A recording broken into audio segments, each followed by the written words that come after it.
ఈరోజు మనం hydro power plant యొక్క definition and working of hydro power plant advantages and disadvantages and applications అనేవి ఈ వీడియోలో మనం చూద్దాం. Welcome back to our channel BTech. Video end వరకు చూడండి, అప్పుడే నేను ఏం చెప్పాలనుకుంటున్నానో మీకు అర్థమవుతుంది. అలాగే మనకి వాట్సాప్ ఛానల్ గ్రూప్ అనేది ఉంది, ఒకసారి చూడండి. ఫస్ట్ హైడ్రో పవర్ ప్లాంట్ అంటే ఏంటని ఇప్పుడు మనం చూద్దాం. A hydro power plant is a power generating station that converts the energy of flowing or stored water into electrical energy using a turbine and generator. అంటే హైడ్రో పవర్ ప్లాంట్ అంటే flowing లేదా storing వాటర్లో ఉన్న ఎనర్జీని turbine లేదా generator సహాయంతో electric ఎనర్జీగా మారుతుంది పవర్ ప్లాంట్ అనేది. దాన్నే మనం హైడ్రో పవర్ ప్లాంట్ అని అంటాం. ఇప్పుడు మనం వర్కింగ్ చూద్దాం. Working of hydro power plant అంటే ఫస్ట్ ఇప్పుడు డయాగ్రామ్ చూసుకుంటే కనుక మనం ఇక్కడ ఏం కనిపిస్తుంది, రిజర్వర్, వాటర్ని రిజర్వర్, ఆ వాటర్ని డ్యామ్లోకి వెళ్తుంది అనమాట. ఆ డ్యామ్ నెక్స్ట్ అక్కడ గేట్ కనిపిస్తుంది కదా, అది గేట్. నెక్స్ట్ షుగర్ ట్యాంక్, పెనిస్ట్రోక్, ఎలక్ట్రిసిటీ అనేది అక్కడ ఉన్నది ఎలక్ట్రిసిటీ అని అంటాం. నెక్స్ట్ పవర్ హౌస్, ఓవరాల్గా ఉంది పవర్ హౌస్, దాన్ని పవర్ హౌస్ అని అంటాం. నెక్స్ట్ జనరేటర్, దాని జనరేటర్ అంటాం. And turbine, tail race, next river ఉంటుంది.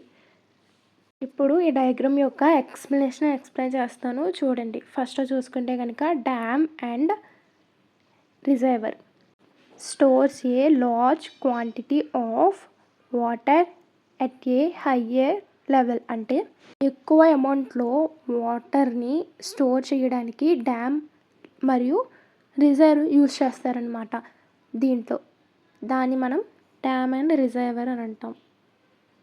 నెక్స్ట్ సెకండ్ది gate, controls the flow of water. అంటే వాటర్ ఫ్లోని కంట్రోల్ చేయడానికి గేట్ని యూజ్ చేస్తారనమాట దీంట్లో హైడ్రో పవర్ ప్లాంట్లో యూజ్ చేస్తారు. నెక్స్ట్ థర్డ్ది షుగర్ tank protects the penstock from sudden pressure changes. డయాగ్రామ్లో చూస్తున్నారు కదా, అదే షుగర్ ట్యాంక్.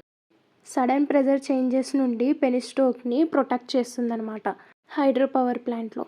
నెక్స్ట్ చూసుకుంటే కనుక ఫోర్త్ది పెనిస్ట్రోక్ అంటే large pipe carrying water from రిజర్వర్ to turbine. అంటే రిజర్వర్ నుండి టర్బైన్ దగ్గరికి వాటర్ని తీసుకువెళ్ళే పైప్ని పెనిస్ట్రోక్ అని అంటాం మనం.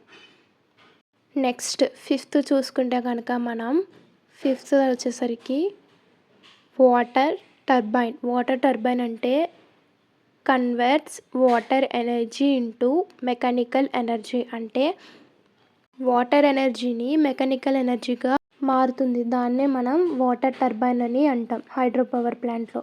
నెక్స్ట్ సిక్స్త్ చూసుకుంటే కనుక జనరేటర్ అంటే converts mechanical energy into electrical energy. అంటే జనరేటర్ అనేది మెకానికల్ ఎనర్జీ నుండి ఎలక్ట్రికల్ ఎనర్జీగా మార్చుతుంది, దాన్ని మనం జనరేటర్ అని అంటాం.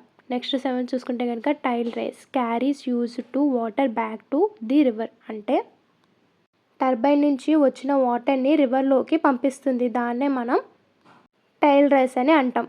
నెక్స్ట్ మనం అడ్వాంటేజెస్ చూసుకుందాం. అడ్వాంటేజెస్ వచ్చేటప్పుడు ఫస్ట్ రిన్యూవబుల్ సోర్స్. అంటే వాటర్ ఈజ్ న్యాచురల్లీ రీప్లానిష్డ్. అంటే వాటర్ అనేది మళ్ళీ లభిస్తుంది అనమాట రిన్యూవబుల్ సోర్స్లో. నెక్స్ట్ సెకండ్ చూసుకుంటే కనుక నో ఫ్యూల్ కాస్ట్. అంటే no coal or diesel is required. అంటే ఫ్యూల్ అవసరం లేదనమాట దీంట్లో. నెక్స్ట్ థర్డ్ చూసుకుంటే కనుక ఎన్వైర్మెంటల్ ఫ్రెండ్లీ. అంటే ప్రొడ్యూస్ వెరీ లో పొల్యూషన్. అంటే ఇందులో పొల్యూషన్ అనేది చాలా తక్కువగా ఉంటుంది. నెక్స్ట్ ఫోర్త్ చూసుకుంటే కనుక హై ఎఫిషియన్సీ. అంటే efficiency is higher than many other power plant. అంటే ఎఫిషియన్సీ అనేది ఎక్కువగా ఉంటుంది దీంట్లో. నెక్స్ట్ ఫిఫ్త్ చూసుకుంటే కనుక low operating cost, running and maintenance cost are low. అంటే ఆపరేటింగ్ కాస్ట్ అనేది తక్కువగా ఉంటుంది దీంట్లో.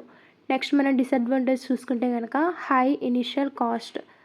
Construct of dams is expensive. అంటే డ్యామ్ కన్స్ట్రక్షన్ కాస్ట్ అనేది ఎక్కువగా ఉంటుంది దీంట్లో. ఎక్కువగా ఉండడం వల్ల దీని యొక్క disadvantages. Next dependence on rainfall. Less rainfall reduce power generation. అంటే వర్షాలు తక్కువగా పడితే కనుక పవర్ జనరేటింగ్ అనేది తగ్గుతుంది. దానివల్ల దీని యొక్క డిసడ్వాంటేజెస్. నెక్స్ట్ థర్డ్ చూసుకుంటే కనుక large area required. రిజర్వర్ needs a large land area. అంటే ఎక్కువ ల్యాండ్ అనేది అవసరం దీనికి.